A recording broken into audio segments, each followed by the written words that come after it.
because some people that watch this podcast, they don't have all of the knowledge when it comes to anti-doping. So I just wanted to clarify it for them.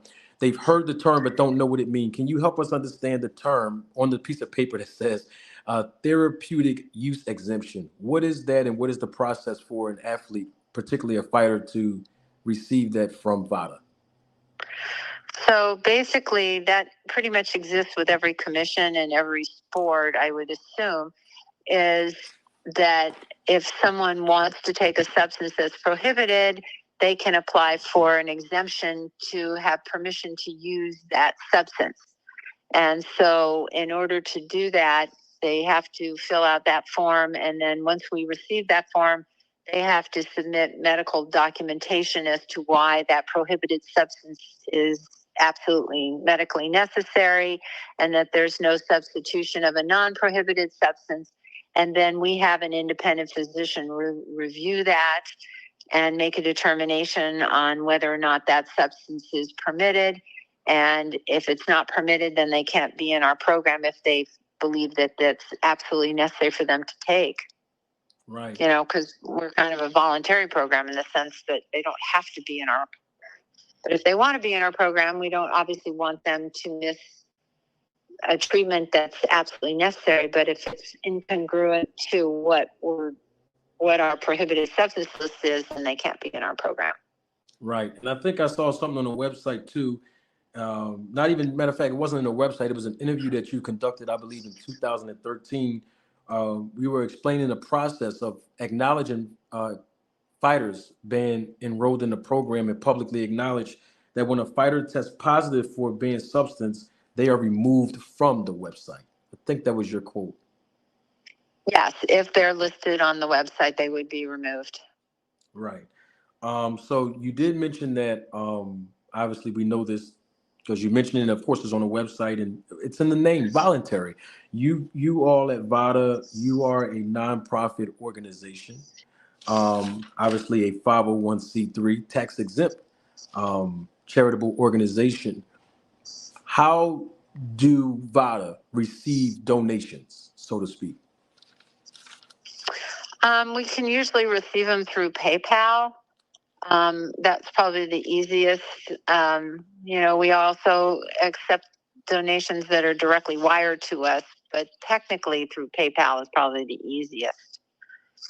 So is there a link, maybe someone that want to donate, I don't know, on a website, or how will we get access to donate to the cause of anti-doping in boxing? That's really nice.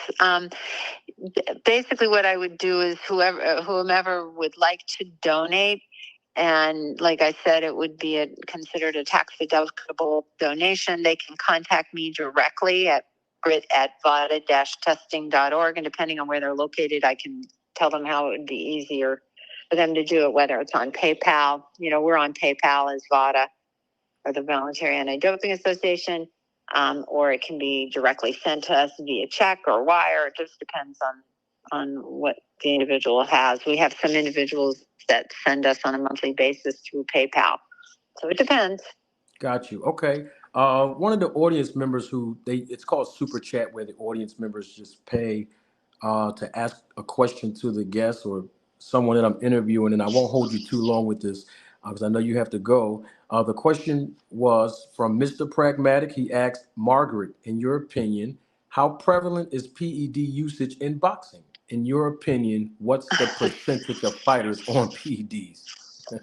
I don't have a good answer for that. I would say that probably 30 to 40%. I know other individuals maybe think it's higher. It just depends on, your frame of reference, obviously, because this is the so-called business that we're in.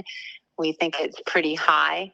I think some of that can be from lack of understanding and education, or just not wanting to take initiative on their own and taking whatever someone gives them, or they're actually trying to take a prohibited substance. I think it can vary on why that percentage is fairly high.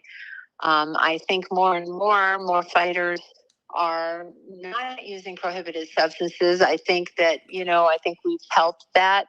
I think that the other problem that we don't have time to get into is there's other substances that aren't considered prohibited that should be considered prohibited substances per the World Anti-Doping Agency and should be on their list.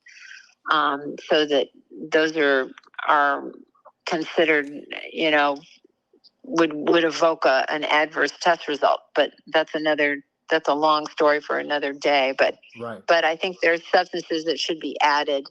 And I think some of that can depend on what the laboratories are able to test for and determine whether it's, inborn, like endogenous, or it's exogenous, that they're actually taking something.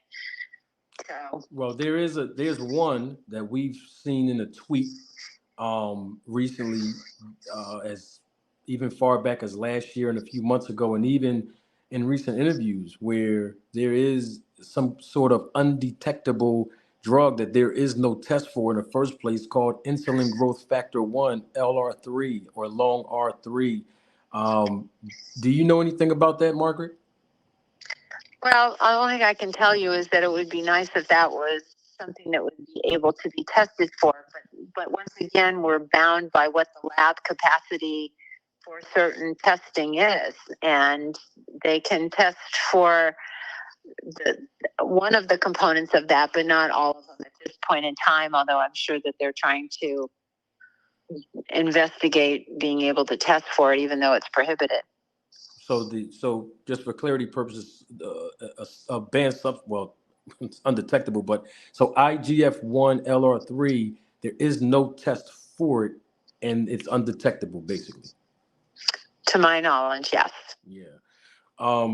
Back to 365 24/7 testing. Okay, and I have to go in about 2 minutes. All right. I apologize. I just don't have the amount of time. We started late. Very clear. We definitely did do that, and hopefully you can come back again, Margaret.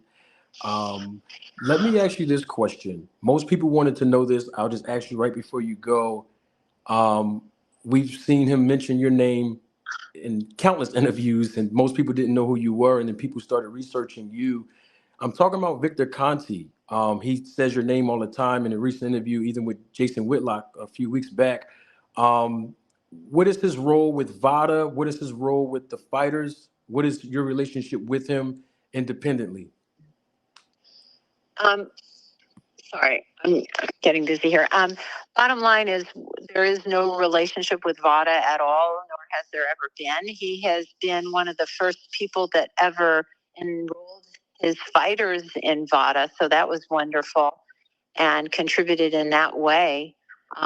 He's obviously very knowledgeable in anti-doping, but no role with our organization. We're completely independent of everyone, including promoters, athletes, commissions, and media individuals. So there's nobody that has any role with VADA.